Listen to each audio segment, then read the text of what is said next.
ദേശീയപാത 85ന്റെ ഭാഗമായ നേര്യമംഗലം വനമേഖലയിലെ നവീകരണ ജോലികൾ തടഞ്ഞുള്ള കോടതിയുടെ ഇടപെടലിൽ പ്രതിഷേധം ശക്തമായി.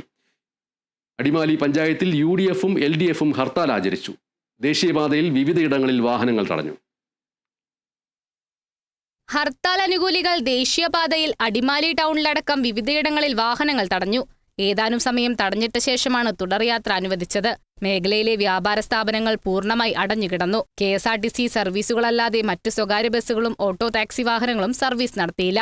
ദേശീയപാതയിലൂടെ വിനോദസഞ്ചാര വാഹനങ്ങൾ എത്തിയിരുന്നു.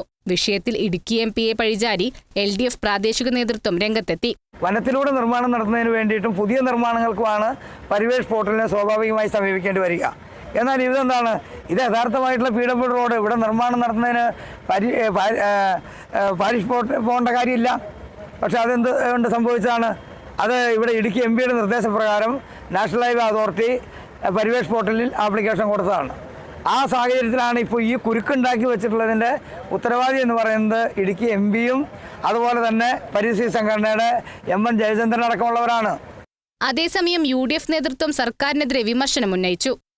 BJPയുടെ മുൻ ജില്ലാ പ്രസിഡന്റും പരിസ്ഥിതി സംരക്ഷണ സമിതിയുടെ BJP ഘടകത്തിൻ്റെ സംസ്ഥാന പ്രസിഡന്റ് കൂടിയായ MN ജയേന്ദ്രൻ എന്ന് പറയുന്ന തൊടുപുഴ സ്വദേശിയായ ഒരു കുലദ്രോഹി ഈ റോഡ് നിർമ്മാണം തടയണമെന്നാവശ്യപ്പെട്ട് ആ റോഡിൻ്റെ ഇരുവശത്തുമുള്ള ഭാഗങ്ങളെല്ലാം വനമേഖലയാണ് എന്ന രീതിയിൽ നൽകിയ ഒരു പൊതു താൽപ്പര്യ ഹർജിയുടെ അടിസ്ഥാനത്തിൽ ആ ഹർജിയെ ശരിവെച്ചുകൊണ്ട് കേരളം ഭരിക്കുന്ന ഇടതുപക്ഷ സർക്കാർ അതിന് അനുകൂലമായ രീതിയിൽ ചീഫ് സെക്രട്ടറി ഒരു അഫിഡവിറ്റ് നൽകിയതോടുകൂടി ആ റോഡിന്റെ നിർമ്മാണം ഇപ്പോൾ തടഞ്ഞിരിക്കുന്ന അവസ്ഥയാണ്. ദേശീയപാത വിഷയത്തിൽ വെള്ളത്തൂവൽ, പള്ളിവാസൽ പഞ്ചായത്തുകളിൽ UDF ഇന്ന് തനിച്ച ഹർത്താലിന് ആഹ്വാനം ചെയ്തിരുന്നു.